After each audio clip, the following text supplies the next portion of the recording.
What's up, everybody? Going to do a little bit of a different kind of video today. It's a throwback hunt to one I had a few years back in Kentucky on a little bitty 16-acre property that I hunt. And there's lessons to be learned in it. It's not the prettiest of hunts. It's not sunshines and rainbows, but it is a positive outcome. And there's lessons that I learned in it that I want to share with you towards the end of it. And I hope you enjoy the hunt. Um, we'll jump right into it here in just a second. But before I do, I just wanted to encourage everybody that's watching, if you like this channel, if you've watched in the past and you haven't subscribed, please hit that subscribe button. Leave a comment. I love interacting with everybody, especially other hunters. And hope we can all grow the hunting community in a positive way. So subscribe, like, comment, and we're going to jump right into this hunt. Well, there was a good buck, been in here multiple days, and he looks like a bully buck that this is his little stomping grounds. And there's a lot of does in here. There's a lot of deer, period, that have been coming to this food plot. So I'm hoping that it'll pay off all the work that I did. Got a south and southwest wind, which is perfect for this spot. And even the downwind side, there's bucks that love to come cruising from across the road. And although it's a little bit of a risk, they smell me. I gotta hunt it somehow. And the food plot itself is perfect for this wind. So if anything comes out here in front of me, it should be fine. But everything really lines up, other than it warmed up about 5 degrees from Saturday. It's about 30. It actually showed like 35 or 36 on my truck, so that ain't too bad. With a high pressure, new moon. Like I said in my interview Saturday, you just gotta be in the woods this time of year. So, who knows what'll happen this morning. I'm hoping to kill that buck. Depending on what a doe does, I may not shoot a doe today, just because I don't want to mess that buck up. If he's gotta be bedding close. I actually brought my rattling antlers and I got my grunt call, because there's a decent chance I can call him right in here. And I've never rattled in a buck, but I want to try, so we'll see how it goes this morning. I'm excited to be in the stand. It's a beautiful day, and I'm hoping for God to bless me this morning.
can't really tell a whole lot about that footage,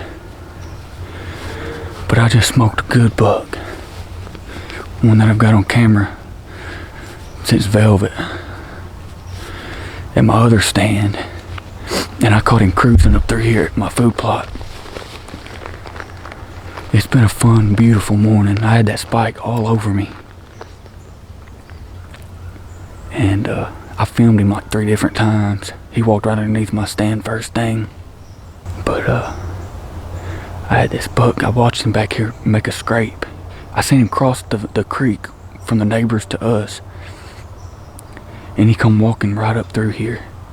And then, like I said, I watched him make a scrape, and I literally, he just read the script, came right down in here to me. The only bad thing is, when I tried to stop him, he slowed down, but he didn't actually stop. Right. And I hit him just a touch far back.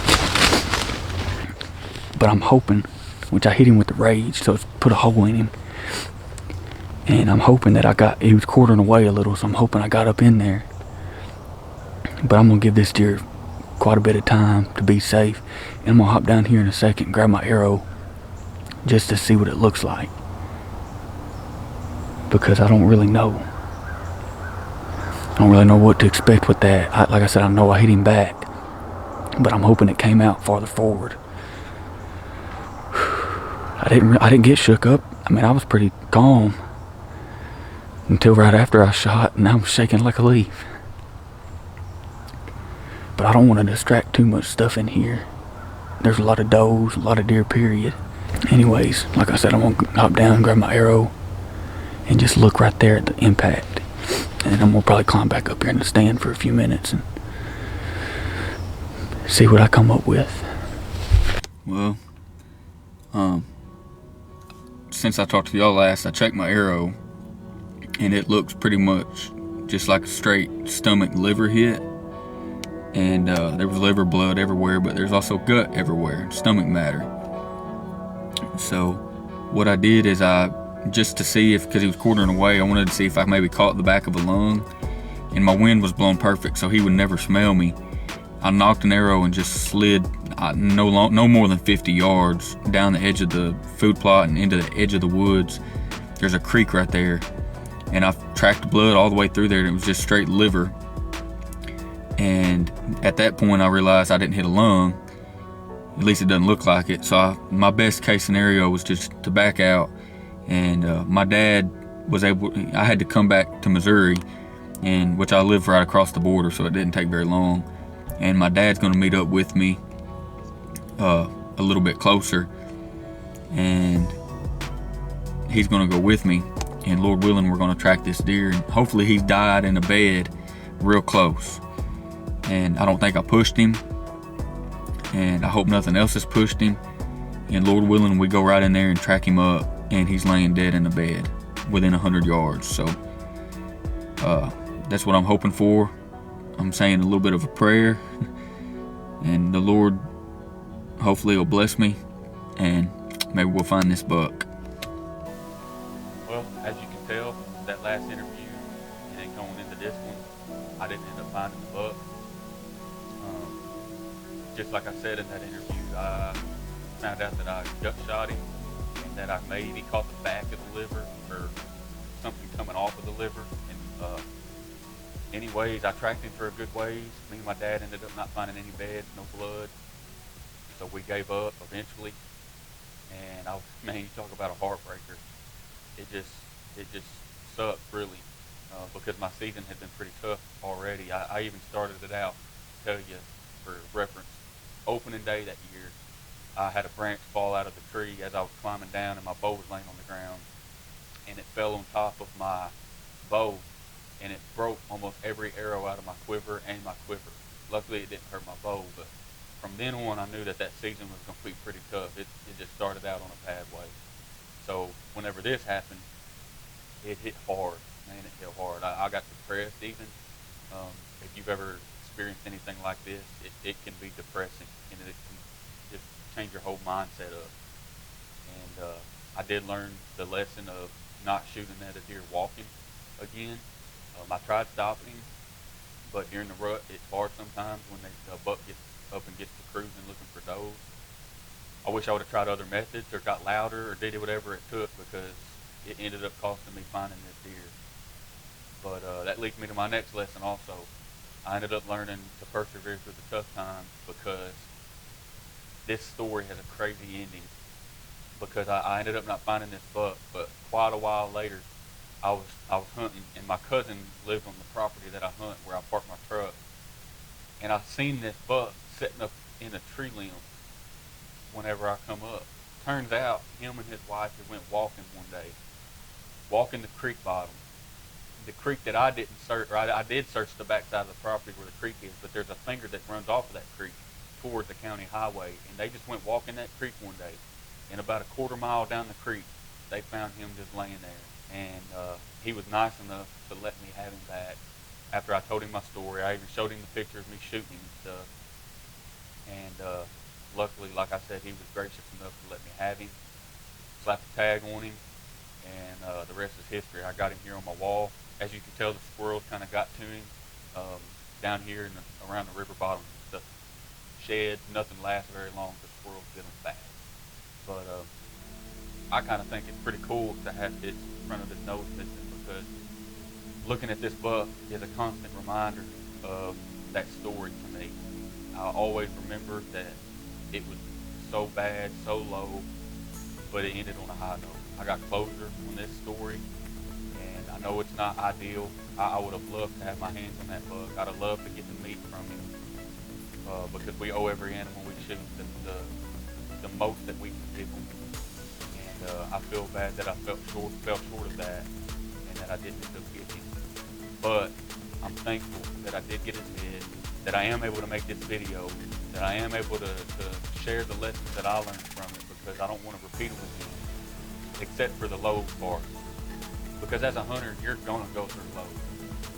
No matter what you do, no matter how good of a hunter you are, no matter how good of a shot you are, you're going to experience lows as a hunter. But it's what you do in those lows. It's when that depression hits. Does it hit so hard that you give up? Or does it hit so hard that you quit hunting hard? Does it hit so hard that you just quit doing everything that brought you to that point? And that's what I learned in this one. No matter how tough it gets, God's out there, got a plan together. And if you'll just stay the course, if you'll just stay hunting hard, if you'll just keep doing what got you to this point, you will see success. This wasn't the perfect scenario, but I was able to get this deer back, and I learned the lessons from it, and I don't want to repeat it again. So I hope that you got anything from this video. I hope you learned what I learned from it, that you don't have to experience the lows that I've experienced.